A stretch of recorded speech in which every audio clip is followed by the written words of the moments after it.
કપડવંજના dumping station સામે ફટાકડાની ફેક્ટરીમાં થયો વિસ્ફોટ થતાં કપડવંજ પંથકમાં ધરાધ્રુજી હોય તેવો માહોલ।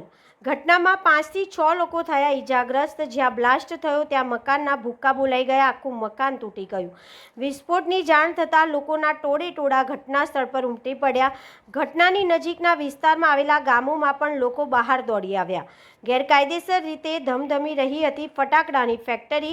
મહત્વની બાબત તો એ છે કે 2 દિવસ પહેલા જ ખેડા એસઓજી દ્વારા વસો ગામમાંથી ગેરકાયદેસર ફટાકડા બનાવવાની ફેક્ટરી ઝડપી હતી, જે બાદ કપડવંજમાં બનેલા બનાવને પગલે મચી છે ચકચાર। ઘટનાના પગલે પોલીસ ફાયર બ્રિગેડનો સ્ટાફ ઘટના સ્થળે દોડી ગયો હતો। જી સાહેબ, શું ઘટના ઘટી છે? અંદાજિત 1.5 કલાક પહેલાં કપડવંજથી ગરોડ રોડ ઉપર એક ફેક્ટરીમાં બ્લાસ્ટ સાથે આગ લાગવાના સમાચાર મળેલા હતા।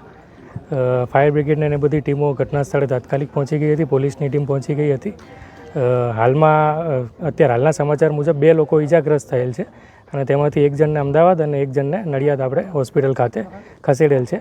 બાકી એફએસએલ અને ફોરેન્સિકની ટીમો બોલાવેલી છે અને એમના દ્વારા તપાસ કરવામાં આવશે। પ્રાથમિક દ્રષ્ટિએ એવું લાગે છે કે ફટાકડાની જે દિવેટ બનાવતા હોય એનું ઉત્પાદન થઈ રહ્યું પ્રાથમિક દ્રષ્ટિએ લાગી રહ્યું છે, પણ એફએસએલ અને ફોરેન્સિકની ટીમ આવે ત્યારબાદ આગળની તપાસ કરી અને આમાં કાર્યવાહી કરીશું। સાહેબ, ફેક્ટરી જે રીતની છે, કેટલા શ્રમિકો કામ કરતા હતા? કેટલા શ્રમિકો કામ કરતા હતા એમાં અંદાજિત 5 થી 6 શ્રમિકો કામ કરતા હોય। અત્યારે અમે અહીંયા સ્થળ ઉપર બીજા લોકોને પૂછતા તપાસ કરતા સમાચાર મળ્યા છે, પણ ઈજાગ્રસ્ત 2 લોકો થયેલ છે। કેટલા સમયથી આ ફેક્ટરી એનું હજુ કંઈ માહિતી મળી નથી કે કેટલા સમયથી ફેક્ટરી ચાલુ હતી, એ અમે તપાસ કરી રહ્યા છીએ। પરવાનો કે કોઈ માલિકની કોઈ જાણ થઈ? હવે એમાં કોઈ પટેલ કરીને છે કે એનું આ માલિકી છે એ અત્યારે હાલ સ્થળ ઉપર આવી રહ્યા છે, એનું નામ હજુ અમને જાણવા મળ્યું નથી। એને કોઈ પણ જાતનો પરવાનો કે એવું કંઈ લીધું? ના, હજુ પ્રાથમિક દ્રષ્ટિએ એને કોઈ પરવાનો લીધો હોય એવું છે નહીં, એટલે આવે અને કંઈ રજૂ કરે તો અમને ખ્યાલ આવે। આ ગંભીર બાબત છે, કેવી કાર્યવાહી થશે? આગળ અમે સંપૂર્ણ આની તપાસ કરીશું અને બિન પરવાનગી એણે કંઈ પણ આ પ્રકારનું કૃત્ય કરેલું હશે તો એમાં જે નિયમ અનુસારની કાર્યવાહી અમારે કરવાની છે અમે કરીશું।